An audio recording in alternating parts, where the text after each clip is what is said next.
Maka ditetapkanlah waktu untuk mereka berdebat, yaitu di pagi hari, tepatnya pada waktu duha. Ketika telah tiba waktu untuk dimulai perdebatan, yaitu di waktu duha, ternyata Imam Abu Hanifah belum hadir di tempat itu, sedangkan seluruh orang sudah ramai di tempat tersebut.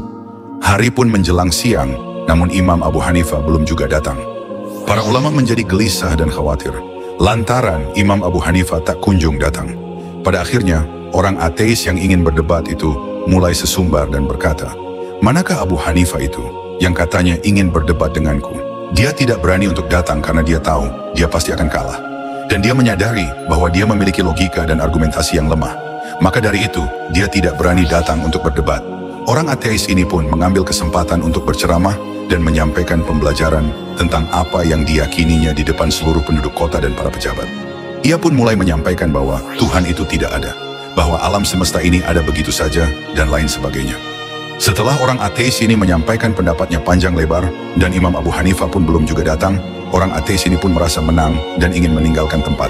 Umat yang menyaksikan pada saat itu pun banyak yang terpengaruh atas ceramah dari seorang ateis itu. Ketika orang ateis itu ingin turun dari panggung, barulah Imam Abu Hanifah datang menghampiri orang ateis itu dan menahannya untuk tidak meninggalkan panggung. Dan ternyata Imam Abu Hanifah sudah hadir tepat waktu sejak waktu duha. Namun Imam Abu Hanifah berada di kerumunan orang banyak yang ingin menyaksikan dan sengaja untuk tidak langsung naik ke panggung demi untuk memperhatikan apa yang dilakukan oleh orang ateis tersebut.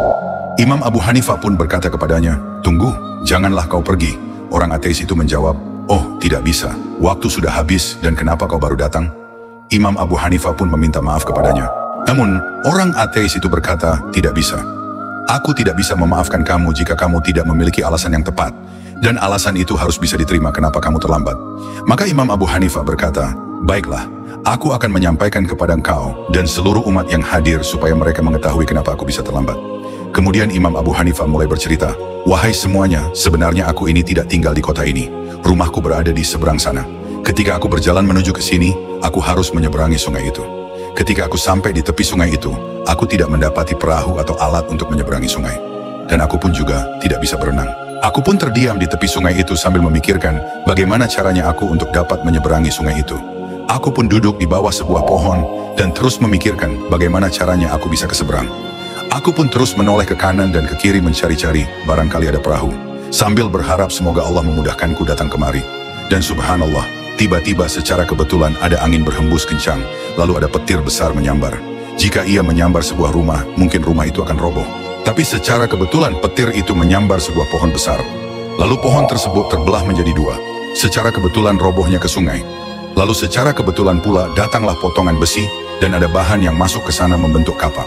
Secara kebetulan pula kapak itu bergerak-gerak menghantam potongan pohon tersebut dan jadilah sebuah perahu. Tak berhenti di situ. Ada dua ranting yang jatuh ke sungai dan menempel di sisi kanan dan kiri perahu. Setelah itu perahu tersebut mendekat kepada aku. Begitu aku di atasnya, perahu itu mendayung sendirian. Dengan cepat hingga aku sampai ke seberang. Dan akhirnya aku bisa tiba di sini. Nah, begitulah ceritanya. Sekarang mari kita lanjutkan diskusi kita. Apakah alam semesta ini tercipta secara kebetulan atau tidak? Mendengar hal itu, orang ateis ini berkata, "Tunggu sebentar, kau ini waras atau tidak?"